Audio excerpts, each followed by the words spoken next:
मसीह यीशु के जिंदा जलाली और फजल नाम में आप सबको मेरी तरफ से सलाम। प्रोग्राम यीशु के संचलन में एक दफ़ा फिर आप सबको वेलकम कहते हैं।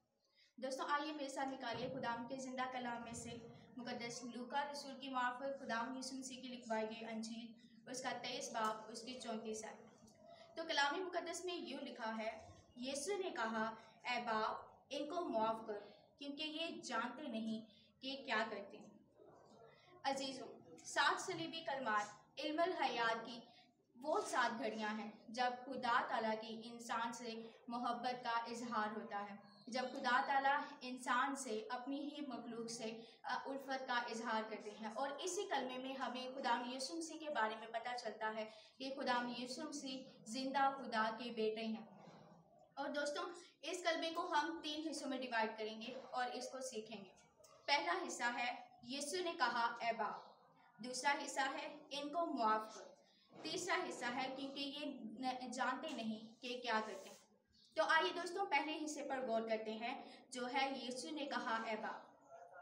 अगर हम कलाम मुकद्दस का मुतालिया करें तो हमें पता चलता है कि यहूदी इस बात को तस्लीम नहीं कर पा रहे थे। यहूदी इस बात को तस्लीम करने से इनकार कर रहे थे कि खुदाम यीशु मसीह ही जिंदा खुदा के इकलौते बेटे हैं। इसीलिए खुदाम यीशु मसीह को जब मसलूब किया गया, जब खुदाम यीशु मसीह को सलीब दी गई, तो वहाँ पर पहला जो जुमला खुदाम यीशु मसीह ने कहा, पहला लफ्ज़ जो जब खुदाम यीशु मसीह ने अपना मुंह खोला तो कहा, ऐ बाप। यानी खुदाम यीशु मसीह यहूदियों को ये बताना चाह रहे हैं, और यानी उन सब लोगों को जो उसे जिंदा खुदा का बेटा नहीं मानते, उन्हें ये बताना चाह रहे हैं कि वही जिंदा खुदा के इकलौते बेटे हैं। वो अपना और बाप का रिश्ता बताना चाह रहे हैं कि खुदा बाप में और खुदा बेटे में एक बेटे का रिश्ता है, बाप बेटे का रिलेशनशिप है। इसीलिए खुदाम यीशु मसीह ने मसलूब होते हुए यानी सलीब पर पहली प्रीचिंग यही की, I am the only son of living God.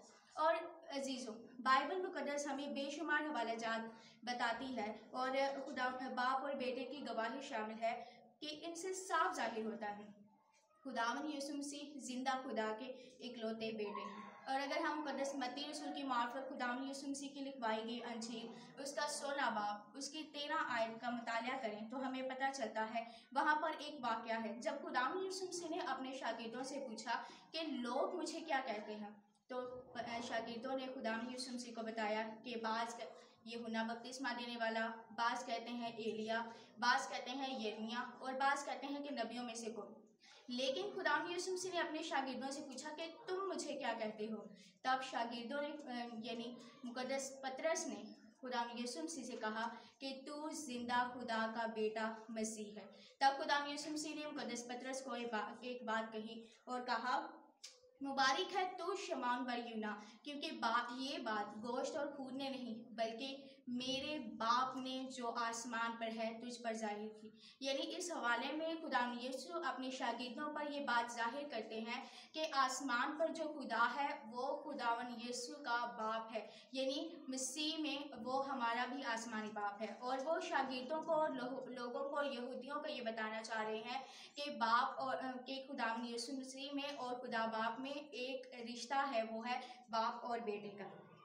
दूसरे हिस्से में गौर करेंगे। दूसरा हिस्सा है इनको मुआफ़ कर।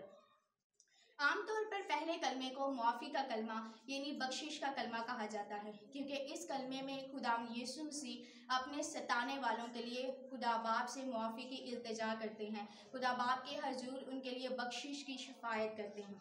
तो खुदाम यीशु मसीह की अगर हम ज़मीनी खिदमात को देखें तो ज़मीनी खिदमात में भी खुदाम यीशु ने अपने शागिर्दों को और लोगों को मोहब्बत की और मुआफ़ी की तालीम दी। खुदाम यीशु ने अपने शागिर्दों से कहा, मुकद्दस मत्ती की अंजील उसके 5 बाब उसकी 44 आयत में लिखा है, लेकिन मैं तुमसे सच कहता हूँ कि अपने दुश्मनों से मोहब्बत रखो और अपने सताने वालों के लिए दुआ करो। यानी इस हवाले में खुदाम यीशु मसीह हमें बताते हैं कि जो हमारे रिश्तेदार हैं, जो हमसे मोहब्बत रखते हैं, जो हमारा भला करते हैं, हमें सिर्फ उनसे मोहब्बत नहीं रखनी, हमें सिर्फ उनके लिए दुआ नहीं करनी, बल्कि उन सब के लिए जो हमें सताते हैं, हमारी राह में, हमारे रास्तों में मुश्किलात को पैदा करते हैं, हमारे लिए बुरे मंसूबे बांधते हैं, हमें सताते हैं। तो खुदाम यीशु मसीह यहाँ पर बताना चाह रहे हैं कि हमें अपने सताने वालों के लिए दुआ करनी है।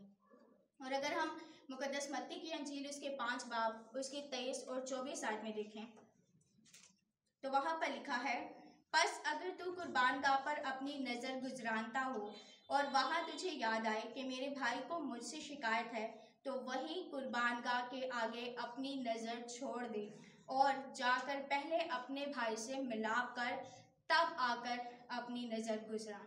आमीन। ये भी खुदाम यीशु मसीह की तालीम है, जिसमें खुदाम यीशु मसीह बताना चाह रहे हैं कि और अपने बाप के हजूर ये शिफायत करते हैं अपने लोगों के लिए, अपने सताने वालों के लिए, उनसे मुआफ़ी की इल्तिजा करते हैं और कहते हैं, ए बाप इनको मुआफ़ कर।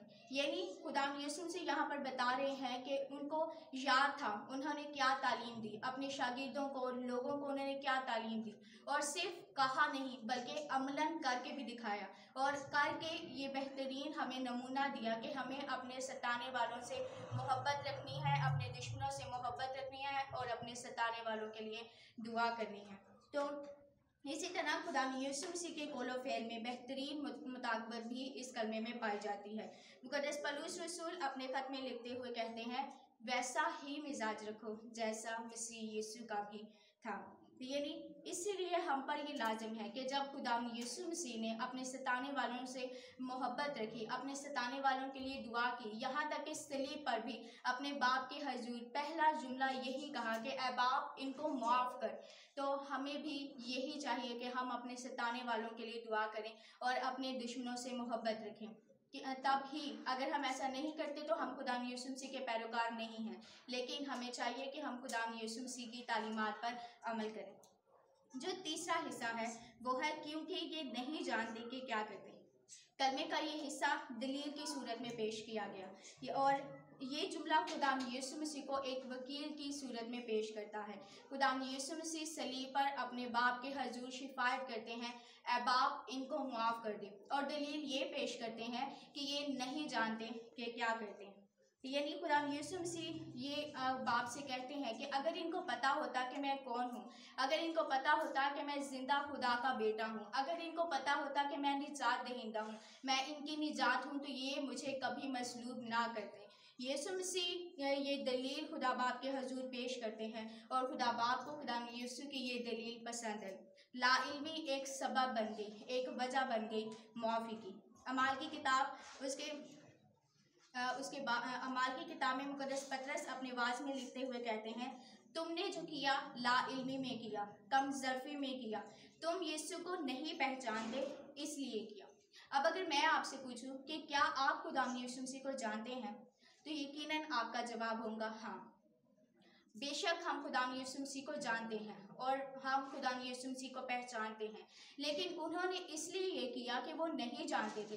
खुदा यीशु ने कहा, ए बाप इनको माफ़ कर, क्योंकि ये नहीं जानते कि क्या करते हैं। खुदा यीशु ने तो उनको क्योंकि उन सब ने जो वहाँ पर जो मौजूद थे, उन्होंने कम लाइल्मी में किया, कम ज़र्फ़ी में किया, वो ये सब नहीं जानते थे। लेकिन हम जानते हैं, हम जानते हैं कि हम क्या करते हैं, हम जानते हैं हम जो भी काम करते हैं वो अच्छा है या बुरा, गुनाह है या गुनाह है भी या नहीं। और लेकिन हम बार बार खुदा यीशु मसीह को गुनाह करके सरेआम मसलूब करते हैं।